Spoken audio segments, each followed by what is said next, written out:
अब बात एक ऐसी खबर की जो बीजेपी में, उत्तर प्रदेश सरकार में ताज़ा ताज़ा दोस्ती बनी, मित्र बने, सहयोगी दल बने, मंत्री भी बना दिया गया, एक एमएलसी पद भी दे दिया गया। लेकिन जब विभाग मिला तो फिर सारी ऊर्जा निराशा में बदल गई। बात रालोद कोटे से मंत्री बनाए गए अनिल कुमार की, जिनको साइंस और टेक्नोलॉजी विभाग मिला है। इस विभाग के मिलने के बाद से मंत्री नदारद हैं। वो लखनऊ लौटे ही नहीं, वो विभाग में उन्होंने आज तक ज्वाइन ही नहीं किया। यानी कि रालोद कोटे के कैबिनेट मंत्री अनिल कुमार अपने विभाग के बंटवारे से नाराज हैं, वो ज्वाइन करने नहीं आ रहे हैं। माना जा रहा है कि विभाग के बंटवारे से रालोद कोटे के मंत्री संतुष्ट नहीं हैं और इसी वजह से वो लखनऊ नहीं आ रहे हैं।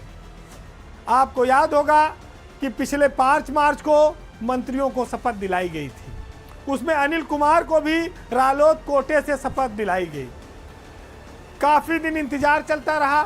13 मार्च को विभागों का बंटवारा हुआ, लेकिन जब विभागों के बंटवारा सामने आया तो उसमें रालोद कोटे के जो मंत्री हैं अनिल कुमार, उनको सूचना प्रौद्योगिकी विभाग मिला, साइंस टेक्नोलॉजी विभाग, जिसमें राज्यों में करने के लिए कुछ नहीं होता, ना पब्लिक का कोई काम होता है। इस विभाग के मिलने के बाद से अनिल कुमार अपने विभाग में ज्वाइन करने नहीं आए। बताया जाता है कि विभाग की स्थिति को देखकर वो नाराज है, क्योंकि उनका कहना है कि इस विभाग में मंत्री और जनता को करने के लिए कुछ है ही नहीं।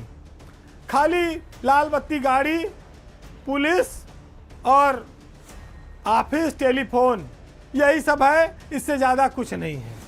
अब समस्या है कि मंत्रियों को इस तरह के विभाग क्यों दिए जाते हैं? क्या उनको जानबूझकर कि ढक्कन बने रहें, कोई काम न कर सके जनता का? अनिल कुमार तीसरी बार के विधायक हैं। ये 2 बार तो बसपा विधायक रहे हैं, तीसरी बार वो रालोद से विधायक हैं। और अभी इन दिनों वो पुरकाजी, जो मुजफ्फरनगर ज़िले में पड़ती है उनकी सीट, वहाँ पर बताया जा रहा है चुनाव प्रचार कर रहे हैं। हालांकि जो उनकी विधानसभा सीट है पुरकाजी, वो बिजनौर लोकसभा में आती है। जानकारी करने पे ये बताया जा रहा है कि मंत्री जी चुनाव प्रचार में लगे हैं, बहुत व्यस्त हैं, इसलिए लखनऊ आकर अपना विभाग वो ज्वाइन नहीं कर पा रहे हैं। अब इस व्यस्तता की वजह से वो विभाग नहीं ज्वाइन कर पा रहे हैं, या नाराजगी की या दिल में दर्द होने की वजह से वो ज्वाइन नहीं कर पा रहे हैं, क्योंकि उनके साथ 3 और मंत्रियों ने भी शपथ ली थी, जिसमें ओम प्रकाश राजभर हैं, आप जान ही रहे, जिनको बहुत भारी भरकम विभाग मिल गया, पंचायती राज, अल्पसंख्यक कल्याण और क्या क्या, राजभर का तो दोनों हाथ में लड्डू आ गया। फिर आ गए दारा सिंह चौहान, उनको भी बढ़िया विभाग मिल गया। सुनील शर्मा, हालांकि उन्होंने भी इलेक्ट्रॉनिक डिपार्टमेंट मिला है, लेकिन अगर आप देखें तो अनिल कुमार से उनका ठीक ठाक है।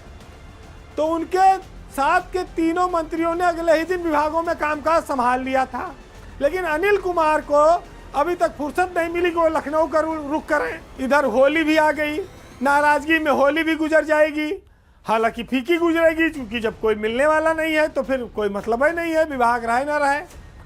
अब बात यह आती है कि जब रालोद के अध्यक्ष जयंत चौधरी को भाजपा ने अपने साथ लिया, उनको एक एमएलसी सीट दे दी, उनको एक कैबिनेट मंत्री दे दिया, इतना उन पर प्यार लुटाया, तो एक ही विभाग भी ठीक ठाक दे देते।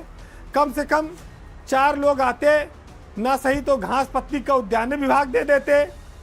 ये तो विभाग कहने को साइंस टेक्नोलॉजी है, लेकिन ना तो कोई, खाली एक ले दे के आंचलिक विज्ञान केंद्र है, वहीं किसी को ये जाके घुमा टहलवा सकते हैं।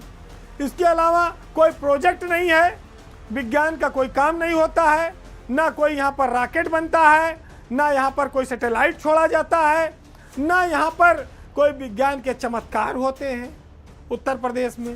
तो इस विभाग में मंत्री बनवा ले गए वो, लेकिन काम वो ठीक से नहीं दिलवा पाए।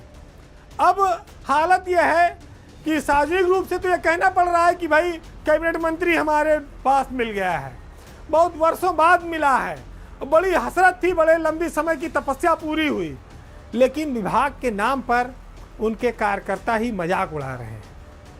आप ये भी कह सकते हैं कि रालोद का जो निशान है वो हैंडपंप है। अभी तक वो जमीन के नीचे तक मार कर रहे थे, अब विभाग मिल गया है आसमान वाला, विज्ञान टेक्नोलॉजी वाला। तो भाजपा ने उनको जमीन से लेकर आसमान तक का इंतजाम कर दिया है कि पूरा आपके हवाले है। जितना उड़ सकते हो उड़ो, जितना नीचे खोद सकते हो खोदो, पानी पियो। तो ये बड़ा अजीब तरह का संयोग बना है कि किसान, खेत खलिहान, इनकी बात, चौधरी चरण सिंह की बात करने वाले पार्टी के पास आज जमीन से लेकर आसमान तक सत्ता है। उनके पास जमीन के नीचे से लेके अंतरिक्ष तक का पहुंचने की व्यवस्था है। क्या सियासी समीकरण और चमत्कार बना है।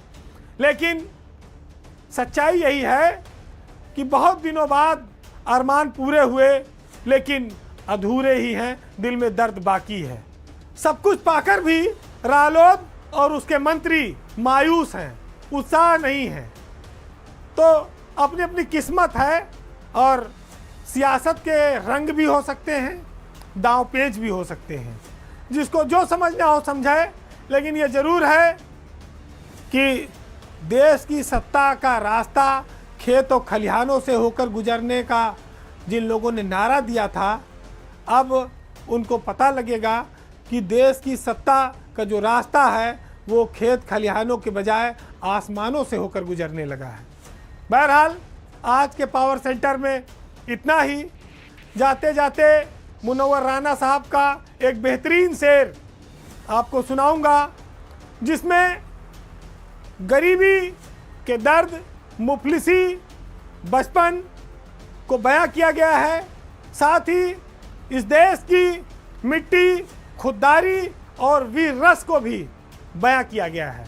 तो सुनिएगा कि मैं इसके नाज उठाता हूँ, सो ये ऐसा नहीं करती, ये मिट्टी मेरे हाथों को कभी मैला नहीं करती। खिलौनों की दुकानों की तरफ से आप क्यों गुजरे, ये बच्चे की तमन्ना है, ये समझौता नहीं करती। और शहीदों की ज़मीं है जिसको हिंदुस्तान कहते हैं, ये बंजर हो के भी कभी बुज़दिल पैदा नहीं करती। नमस्कार।